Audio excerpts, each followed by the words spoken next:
السلام علیکم ورحمۃ اللہ وبرکاتہ۔ الحمدللہ وکفیٰ وسلام علی عبادہ الذین اصطفیٰ وعلی آلہ اولی الکرم والصدق والصفا واصحابہ النجوم والہدی، اما بعد فقد قال اللہ تبارک وتعالی فی شأن عظمت حبیبہ المصطفیٰ ان اللہ وملائکتہ یصلون علی النبی یا ایہا الذین آمنوا صلوا علیہ وسلموا تسلیما۔ اللہم صلی علی سیدنا محمد وعلی آلہ وصحبہ افضل صلواتک وعدد معلوماتک وبارک وسلم۔ معزز و مکرم حاضرین کرام و سامعین ذوی احترام، جیسا کہ سلسلہ وار سیرت النبی صلی اللہ علیہ وسلم کا ہمارا درس چل رہا ہے، گزشتہ درس میں ہماری بات جنگ بدر کے متعلق چل رہی تھی اور بات ہماری وہاں تک آ کر پہنچی تھی کہ حضور پاک علیہ الصلاۃ والسلام نے اللہ تعالیٰ کی بارگاہ میں دعا کی۔ اللہ تبارک و تعالیٰ نے فرشتوں کے ذریعے مدد کا اللہ تبارک و تعالیٰ سے وعدہ کیا، اور لڑائی کا میدان کے آنے سے پہلے، لڑائی شروع ہونے سے ایک رات پہلے حبیب پاک علیہ الصلاۃ والسلام اس میدان جنگ میں گئے، اور کون کہاں مرے گا حبیب پاک علیہ الصلاۃ والسلام نے نشاندہی کر کے بتائی کہ فلاں کافر یہاں مر کر گرے گا، فلاں یہاں مرے گا۔ یہ حبیب پاک علیہ الصلاۃ والسلام نے صحابہ کرام کو بتایا۔ پھر صحابہ کرام کی صف بندی ہوئی۔ صف بندی کے وقت ایک واقعہ پیش آیا تھا حضرت سواد رضی اللہ عنہ کا، اس کے بارے میں بھی ہم نے سنا کہ حبیب پاک علیہ الصلاۃ والسلام سے وہ لپٹ گئے تھے اور اسی جنگ میں وہ مقام شہادت کو بھی پائے۔ اب اس کے بعد اس سے پہلے لڑائی ایک دم ختم ہونے کو تھی، ٹالنے کے لیے حکیم ابن حزام اور عتبہ نے کوشش کی، عتبہ ابن ربیعہ نے، لیکن ابو جہل نے پھر سے سرداروں کو ابھارا، سرداروں کو جوش دلایا، اور جو مسلمانوں کے ہاتھوں سے پہلے ایک عمرو ابن الحضرمی نامی شخص قتل ہوا تھا، اس کے گھر والوں کو جو ہے اکسا کر اس نے پھر سے جنگ پر لوگوں کو آمادہ کیا۔ یہاں تک ہماری بات آ پہنچی تھی۔ اب دونوں لشکر آمنے سامنے ہوئے، ایک لشکر ہے خدا کے ماننے والوں کا، ایک لشکر ہے خدا تبارک و تعالیٰ کے انکار کرنے والوں کا۔ حبیب پاک علیہ الصلاۃ والسلام اب جنگ سے پہلے بھی ایک مرتبہ اللہ تبارک و تعالیٰ کی بارگاہ میں دعا کرتے ہیں، گڑ گڑا کر اللہ کی بارگاہ میں ہاتھ اٹھا کر حبیب پاک علیہ الصلاۃ والسلام وہی الفاظ جو میں نے پچھلے جمعہ بھی کہے تھے کہ باری الہ، یہ تیری حبیب کی محنت کیے ہوئے، تیرے حبیب کے ہاتھ پر تیرے دین کو قبول کیے ہوئے چند لوگ ہیں، اگر یہ آج ختم ہو جائیں گے تو پھر قیامت تک تیرا نام لینے والا کوئی باقی نہیں رہے گا۔ آج ان کی مدد فرما، آج تو نے جو مجھ سے وعدہ کیا ہے، وعدہ کیا تھا؟ احد الطائفتین انہا لکم، کہ دو گروہوں میں سے ایک گروہ کا تمہارا سامنا ہوگا اور ان میں سے اللہ تبارک و تعالیٰ تمہیں فتح عطا فرمائے گا، اس وعدے کو اے مولا تو پورا فرما۔ یہ حبیب پاک علیہ الصلاۃ والسلام دعا کر رہے ہیں، گریہ وزاری کر رہے ہیں۔ یہاں تک آتا ہے کہ حبیب پاک علیہ الصلاۃ والسلام اپنے ہاتھوں کو اتنا اٹھاتے کہ آپ کے بغلوں کی سفیدی نظر آ جاتی، اور حبیب پاک علیہ الصلاۃ والسلام کی چادر مبارکہ ان کے کاندھوں سے گرتی جاتی ہے۔ حضرت ابوبکر اٹھاتے چادر کو رکھتے، پھر گرتی، پھر اٹھاتے، پھر رکھتے، یہاں تک کہ حضرت سیدنا ابوبکر نے فرمایا کہ یا رسول اللہ بس کیجیے، اللہ تبارک و تعالیٰ آپ کی مدد اور نصرت فرمائے گا، اتنی دعا اللہ کے لیے آپ کے لیے کافی ہے۔ حضرت جبرائیل علیہ السلام نازل ہوتے ہیں اور خوشخبری لاتے ہیں کہ اللہ تبارک و تعالیٰ آپ کی مدد فرمائے گا۔ حبیب پاک علیہ الصلاۃ والسلام خوش ہوتے ہیں اور صحابہ کرام رضوان اللہ علیہم اجمعین کو فتح کی بشارت عطا فرماتے ہوئے یہاں پر میدان جنگ کے پاس آتے ہیں۔ اب اس میں ہوا یہ کہ عامر ابن الحضرمی، جو عمرو ابن الحضرمی کا جس کا بھائی مارا گیا تھا، وہ شخص میدان جنگ میں آیا، اور حضرت مہجع، یہ حضرت سیدنا عمر فاروق رضی اللہ تعالی عنہ کے غلام تھے، یہ اس سے لڑتے لڑتے شہید ہوئے۔ پھر اس کے بعد حضرت حارثہ ابن سراقہ، ایک انصاری صحابی تھے، وہ شہید ہوئے۔ اس کے بعد رسول پاک علیہ الصلاۃ والسلام کھڑے ہوئے، صحابہ کرام رضوان اللہ علیہم اجمعین، ابھی جنگ شروع نہیں ہوئی تھی، یہ دو اشخاص کی شہادت ہو گئی تھی۔ صحابہ کرام کو جوش دلانے کے لیے رسول پاک علیہ الصلاۃ والسلام کھڑے ہو کر کہنے لگے کہ اے لوگو، دوڑو اس جنت کی طرف جس کی لمبائی اور چوڑائی زمین و آسمان سے زیادہ ہے۔ زمین کی جو پیمائش ہے اور آسمان کی جو پیمائش ہے، اس سے زیادہ جنت کی چوڑائی اور لمبائی ہے۔ ایک صحابی رسول حضرت عمیر بن الحمام رضی اللہ عنہ نام آتا ہے، وہ کھڑے ہوئے اور پوچھنے لگے کہ یا رسول اللہ، کیا سچ میں جنت کی لمبائی اور چوڑائی زمین و آسمان سے زیادہ ہے۔ رسول پاک علیہ الصلوۃ والسلام نے فرمایا کہ ہاں دوڑو اس جنگ کی طرف۔ حضرت عمیر کے ہاتھ میں چند کھجوریں تھی، صحابہ کرام فرماتے ہیں کہ حضرت عمیر وہ کھجوریں پھینکے اور میدان جنگ کی طرف چلے گئے۔ انہوں نے پوچھا کہ یا رسول اللہ کیا میں اس جنگ میں لڑتا ہوا شہید ہو جاؤں تو کیا اس جنت میں جاؤں گا؟ رسول پاک نے فرمایا کہ ہاں تم اس جنت میں جاؤ گے۔ اس جنت کی خاطر حضرت سیدنا عمیر ابن حمام اتنی دیر بھی توقف نہ کیے کہ جس میں 2-3 کھجوریں کھا سکے۔ وہ وقت بھی آپ جنت میں جانے میں تاخیر نہیں کرنا چاہتے تھے، کھجوریں پھینک دی اور ویسے ہی میدان جنگ میں اتر پڑے اور لڑتے لڑتے مقام شہادت کو پا گئے۔ اور ادھر میں نے آپ کو بتایا تھا کہ عتبہ ابن ربیعہ کو جنگ کی طرف ابھارا تھا اور اس کی غیرت کو للکارا تھا ابو جہل نے کہ عتبہ اس لیے جنگ نہیں کرنا چاہتا کیونکہ اس کا بیٹا حذیفہ سامنے والی لشکر میں ہے، حضور پاک علیہ الصلوۃ والسلام پر اس نے اسلام قبول کر لیا ہے، اس لیے حذیفہ لڑنا نہیں چاہتا۔ تو عتبہ نے کہا تھا کہ جب دیکھ لینا میدان جنگ میں جب جنگ شروع ہوگی تو سب سے پہلے میں جاؤں گا۔ تو عتبہ نے اپنے وعدہ پورا کیا۔ جب میدان جنگ میں جانے کا موقع ہوا، عتبہ میدان جنگ میں اترا، اپنے بھائی شیبہ کو لے آیا اور اپنے بیٹے ولید بن عتبہ کو لے کر وہ میدان جنگ میں اترا۔ صحابہ کرام رضوان اللہ علیہم اجمعین میں سے حضرت معاذ اور حضرت عوف غالباً ایک اور صحابی کا نام آتا ہے، اور حضرت عبداللہ ابن رواحہ رضی اللہ تعالیٰ عنہ، یہ 3 صحابہ کرام رضوان اللہ علیہم اجمعین ادھر سے مسلمانوں کی جانب سے میدان جنگ میں گئے۔ تو عتبہ نے پوچھا کہ تم لوگ کون ہو؟ تو انہوں نے کہا کہ ہم انصار میں سے ہیں، ہم مدینے والے ہیں۔ تو عتبہ کہنے لگا کہ ہمارا مدینے والوں سے کیا لینا دینا، ہم مکے والوں کے دشمن ہیں، ہم مکے والوں سے لڑنے کے لیے آئے ہیں، تم لوگ جاؤ، تمہارا ہم سے کوئی موازنہ نہیں ہے۔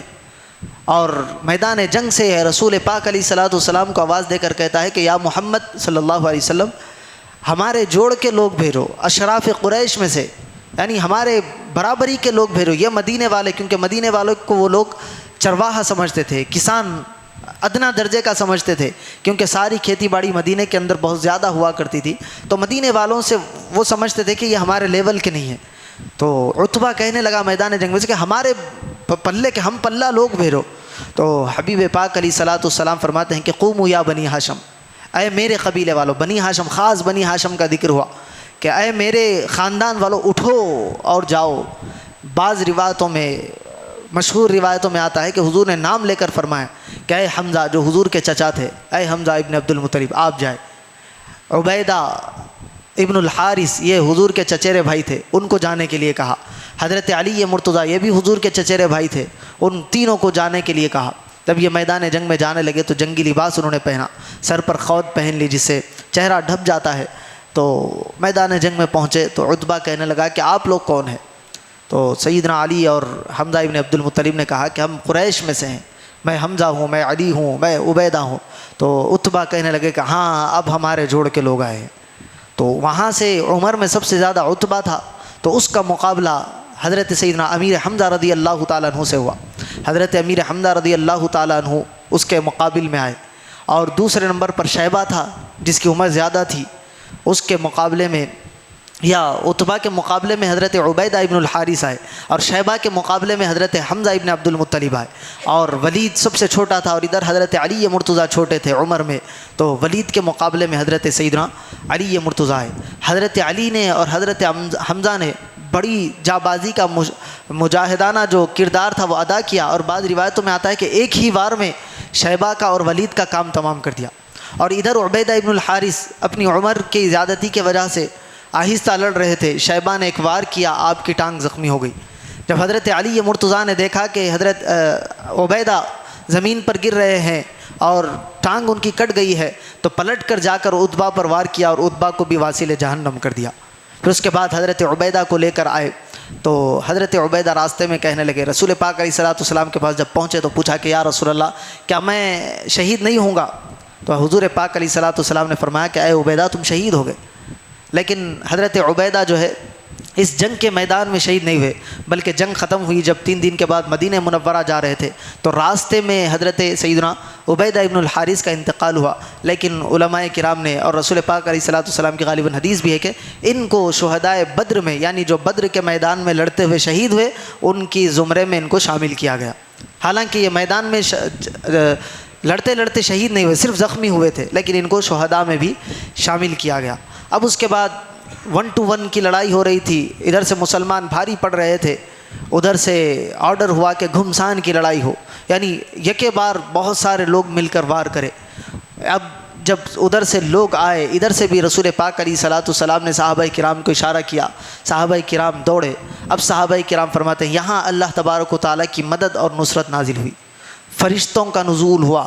صحابہ کرام کی حدیث مبارکہ میں ہے کہ رسول پاک علیہ الصلوۃ والسلام سے ایک صحابی فرماتے ہیں کہ یا رسول اللہ، میں جب اپنے گھوڑے پر جا رہا تھا تو میرے پیچھے سے گھوڑے کی آواز آئی، لیکن میں نے پلٹ کر دیکھا تو گھوڑا موجود نہیں تھا، اور ایک آواز آ رہی تھی کہ حیزوم آگے بڑھو آگے بڑھو۔ تو رسول اور فرماتے ہیں کہ میں جب آواز کی طرف توجہ دے رہا تھا، میرا جو مقابل تھا سامنے کٹ کر نیچے گر گیا۔ میں بڑا حیران ہوا، رسول پاک علیہ الصلوۃ والسلام کی بارگاہ میں آ کر سنا رہے ہیں تو رسول پاک فرماتے ہیں کہ وہ حیزوم حضرت جبرائیل امین کے گھوڑے کا نام تھا، اور حضرت جبرائیل علیہ السلام تمہاری مدد کر رہے تھے۔ اللہ تبارک و تعالیٰ نے قرآن مجید میں سورہ انفال کے اندر تفصیل کے ابتدائی 3-4 رکوع میں پوری سورہ اس جنگ کا ذکر ہے کہ کس طرح اللہ تبارک و تعالیٰ نے مسلمانوں کی مدد کی، کس طرح فرشتوں کا نزول ہوا، کیسا فرشتوں کو اللہ تبارک و تعالیٰ نے مارنے کا حکم دیا۔ اللہ نے فرشتوں کو حکم دیا کیونکہ فرشتوں کو جنگ کا طریقہ نہیں آتا تھا، مارنے کا طریقہ نہیں آتا تھا۔ اللہ نے فرمایا فَاضْرِبُوا فَوْقَ الْأَعْنَاقِ وَاضْرِبُوا كُلَّ بَنَانٍ، کہ تم ان کے گردنوں پہ مارو، تم ان کے پوروں کو کاٹ دو۔ صحابہ کرام فرماتے ہیں کہ ہم اپنے مارے ہوئے لوگوں کو اور فرشتوں کے مارے ہوئے لوگوں کو الگ پہچان لیا کرتے تھے، کیونکہ فرشتوں کا جو وار ہوتا تھا وہ گردن پر ہوتا تھا، اور جس کو فرشتے مارتے تھے اس کے پوروں کو کاٹ دیا کرتے تھے، اور وہ نشان جو ہے کالے ہو جاتے، سیاہ پڑ جاتے تھے وہ ناشے جن کو فرشتے مارا کرتے تھے۔ تو یہ مدد اللہ تبارک و تعالیٰ کی جنگ بدر میں ہو۔ اب جیسے ہی کفار مکہ نے دیکھا کہ مسلمان بھاری پڑ رہے ہیں، انہوں نے میدان جنگ کو چھوڑنا شروع کیا، وہ پسپا ہونے لگے، پیچھے پلٹنے لگے۔ تو ابو جہل نے دیکھا کہ اگر اس طرح سے یہ لوگ پیچھے پلٹ جائے تو پھر مسلمان تو اور زیادہ بھاری پڑ جائیں گے۔ اب ابو جہل لوگوں کو جوش دلانے کے لیے کھڑا ہوا، کھڑے ہو کر کہنے لگا کہ لوگوں، ہم آئے ہیں، ہم بڑی طاقتور قوم ہے، ہم ان سے زیادہ ہے، ہمارے پاس اسلحہ زیادہ ہے، بہت سارے اسباب میں ہم مسلمانوں سے زیادتی میں ہیں، ہم آگے ہیں۔ اور اللہ کی بارگاہ میں ہاتھ اٹھا کر دعا کرنے لگا۔ یہ لوگ اللہ کو تو مانتے تھے، لیکن میں نے آپ کو بتایا کہ یہ بتوں کو کعبۃ اللہ میں انہوں نے بٹھا کر رکھا تھا، وہ بتوں کی پوجا بھی کیا کرتے تھے۔ چھوٹے چھوٹے معاملات ہوتے تو بتوں سے رجوع کرتے، بڑا کوئی معاملہ آ جاتا تو اللہ کی بارگاہ میں دعا کرتے، یہ ان کا عقیدہ تھا۔ تو اب اللہ کی بارگاہ میں ہاتھ اٹھا کر دعا کرنے لگا کہ اے اللہ، جو حق پر ہے تو اس کو فتح عطا فرما، اور جو باطل پر ہے، جنہوں نے رشتے توڑے، کیونکہ حضور پاک علیہ الصلوۃ والسلام جب دین لائے، حضور کے ساتھ ہوتے گئے تو صحابہ کرام کے رشتے ان لوگوں سے، کفار مکہ سے ٹوٹتے گئے۔ تو ابو جہل کہنے لگا کہ جو ہمارے رشتہ داروں کو ہم سے دور کرے تو اس کو نیست و نابود کر دے، ہلاکت کی دعا کرنے لگا۔ اللہ نے اس کی دعا قبول کی، جو حق پر تھا اللہ تعالیٰ نے اس کو فتح عطا فرمائی۔ تو جب اس نے یہ جوش دلا، پھر سے کفار مکہ آگے بڑھے، لیکن مسلمان ان پر بھاری پڑتے گئے۔ اب وہ لوگ پیچھے ہٹنے لگے۔ میں نے آپ کو بتایا تھا امیہ ابن خلف تھا، امیہ آنا نہیں چاہتا تھا کیونکہ اس کو پتا تھا کہ اس بار مسلمان بھاری پڑیں گے، اور حضرت سعد ابن معاذ رضی اللہ تعالیٰ عنہ نے مکہ حرم کے طواف کرتے وقت اس کو کہا تھا کہ ایک وقت آئے گا ہم تم پر مسلط ہو جائیں گے اور تمہارا نام و نشان مٹا دیں گے۔ تو امیہ پوری تیاری کر کے آیا تھا کہ پیچھے نکل جاؤں گا۔ اب وہ بھاگنے لگا تو حضرت عبد الرحمن ابن عوف رضی اللہ تعالیٰ عنہ سامنے آ گئے۔ اب امیہ کی حضرت عبد الرحمن ابن عوف سے دوستی بھی تھی، اب دوستی کی دہائی دینے لگا اور التجا کرنے لگا کہ مجھے بچا لو۔ حضرت عبد الرحمن ابن عوف نے کہا کہ ٹھیک ہے، میں اس کو پناہ دے دیتا ہوں، پناہ دیں گے تو پھر مال غنیمت بھی ہاتھ آئے گا، اور ہو سکتا ہے کہ ان کی یہ سوچ تھی ہو کہ اللہ تعالیٰ اس کو ہدایت دے تو یہ مسلمان بھی ہو جائے۔ تو حضرت عبد الرحمن ابن عوف نے کیا کیا، امیہ ابن خلف کو، جو بہت بڑا دشمن تھا، حضرت بلال کا آقا تھا، میں نے بتایا تھا، اس کو پناہ دینے کا آپ نے ارادہ کیا، اس کو آپ ساتھ لے جا رہے ہیں۔ حضرت بلال کی اس پر نظر پڑ گئی۔ جیسے ہی حضرت بلال کی اس پر نظر پڑی تو حضرت بلال نے کیا کیا، ان کے ساتھ انصار کا ایک جتھا تھا، اے انصار، بلکہ انصار کے لوگوں کو انہوں نے بلا لیا۔ اب حضرت عبد الرحمن اس کو پناہ میں لے لیے تھے، کیونکہ ایک بار مسلمان زبان دے دیتا ہے تو زبان سے پلٹتا نہیں، وعدہ کر لیتا ہے۔ تو حضرت عبد الرحمن اس کو بچانے لگے، لیکن حضرت بلال ہے کہ مارنے پر تلے ہوئے ہیں، بلال اور انصار۔ حضرت بلال کوشش کر رہے ہیں، حضرت عبد الرحمن یہاں تک کہ امیہ کو کہا کہ تم زمین پر نیچے لیٹ جا، میں تجھ پر لیٹ جاتا ہوں تاکہ تجھ پر یہ لوگ وار نہ کرے۔ تو حضرت عبد الرحمن اس کو پورا چھپا لیے، لیکن حضرت بلال اور انصار والے اس کے کونوں سے، نیچے سے، اس کی پیٹ پر جہاں موقع ملتا اس کی خنجر وغیرہ گھوپ کر اس کو امیہ ابن خلف کو جو ہے جہنم واصل کر دیا۔ اس کے بعد ابو جہل کا معاملہ آیا، جنگ ہو رہی ہے، حضرت عبد الرحمن ابن عوف ہی غالباً یہ ٹھہرے ہوئے تھے، اور ننھے صحابہ کرام تھے، چھوٹی عمر کے، ابھی بالغ بھی شاید نہیں ہوئے تھے وہ، ویسے صحابہ کرام حضرت معاذ اور معوذ رضی اللہ عنہ 2 نام آتے ہیں۔ تو یہ آئے اور آ کر کھڑے ہو کر کہنے لگے کہ اے چاچا آپ بتائیں کہ ان میں سے ابو جہل کون ہے؟ تو حضرت عبد الرحمن ابن عوف کہنے لگے کہ تم ابو جہل کو دیکھ کر کیا کرو گے؟ تو وہ ننھے شہزادے کہنے لگے کہ ہم نے سنا ہے کہ ابو جہل رسول پاک علیہ الصلاۃ والسلام کی بارگاہ میں نازیبا کلمات کہتا ہے، حضور پاک علیہ الصلاۃ والسلام کی گستاخی کرتا ہے، حضور کے بارے میں گندے الفاظ کہتا ہے، آپ ہم کو بتا دیجئے۔ ہم نے یہ اللہ کی بارگاہ میں عہد کر لیا ہے کہ اگر ہم ابو جہل کو دیکھیں گے تو یا تو اس کو مار دیں گے یا خود مر جائیں گے۔ یہ جذبہ صحابہ کرام کا رضوان اللہ علیہم اجمعین کا ابھی ننھے ہے۔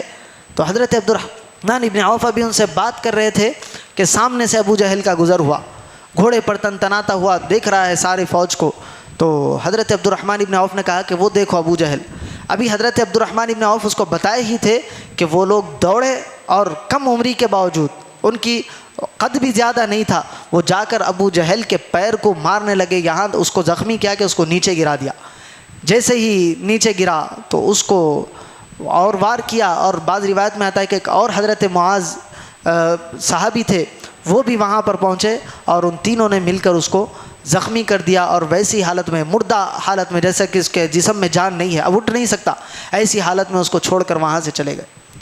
اب جب جنگ ہوئی، جنگ کا پورا نقشہ ختم ہوا اور سارے کفار مارے گئے، اور روایت میں آتا ہے صحابہ کرام فرماتے ہیں کہ رسول پاک علیہ الصلاۃ والسلام نے ایک دن قبل ہم سے جو کہا تھا کہ فلاں کافر یہاں گر کر مرے گا، فلاں کافر یہاں گر کر مرے گا، صحابہ فرماتے ہیں اس سے 1 انچ بھی کوئی کافر ادھر ادھر نہ تھا، جس کا جہاں نام لے کر رسول نے نشان لگایا تھا وہ کافر اسی جگہ پر مرا پڑا تھا، کہ ابو جہل یہاں مرے گا تو ابو جہل وہیں مرا، عتبہ وہاں مرے گا تو عتبہ وہیں گرا پڑا ملا۔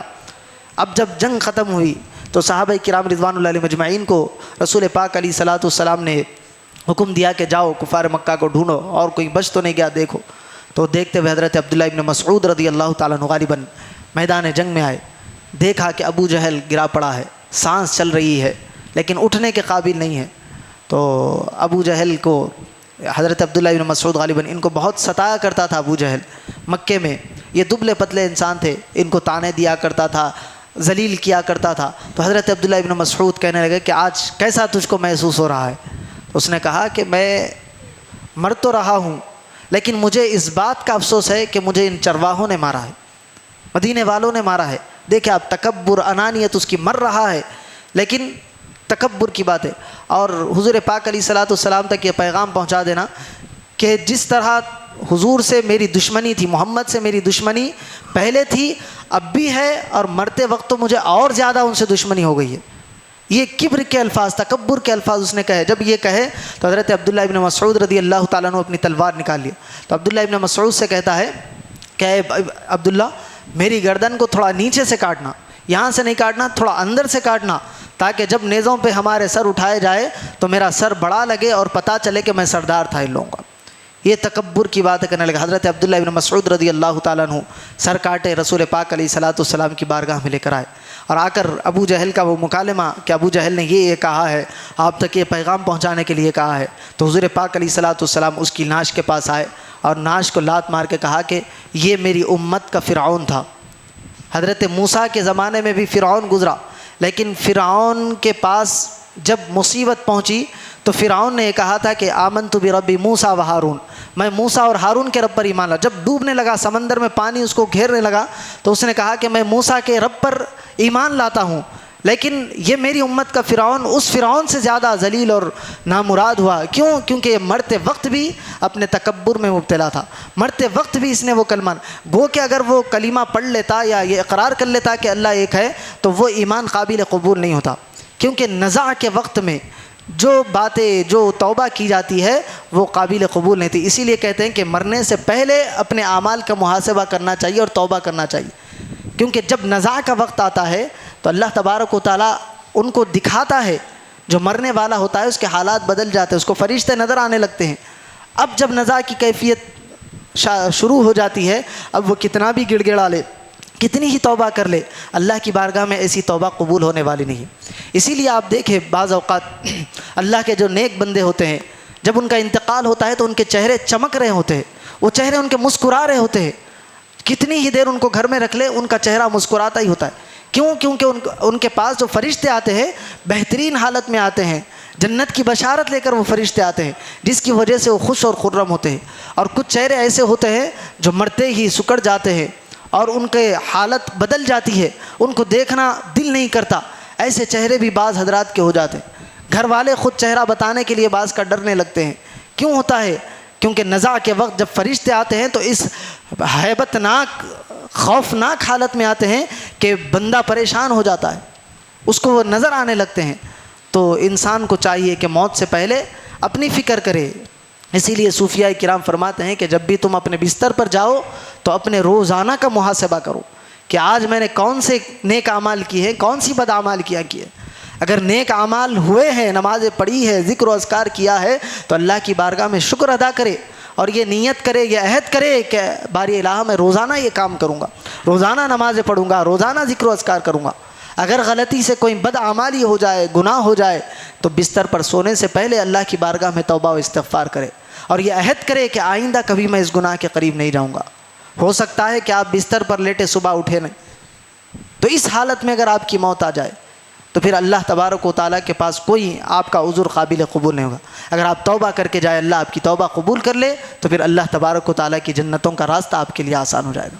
تو یہ جنگ بدر کی کچھ باتیں آپ کے سامنے رکھی، انشاءاللہ آگے کی تفصیل آئندہ جمعے میں آپ کے سامنے رکھی جائے گی۔ اللہ تبارک و تعالیٰ سے دعا ہے کہ اور سننے سے زیادہ اعمال صالحہ کی توفیق عطا فرمائے، حبیب پاک علیہ الصلوۃ والسلام کی سچی پکی محبت عطا فرمائے، حبیب پاک علیہ الصلوۃ والسلام کے اسوہ حسنہ پر عمل کرنے کی توفیق عطا فرمائے۔ وصلی اللہ تعالی وسلم علی خیر خلقی سیدنا محمد وعلی آلہ واصحابہ اجمعین، والحمد للہ رب العالمین۔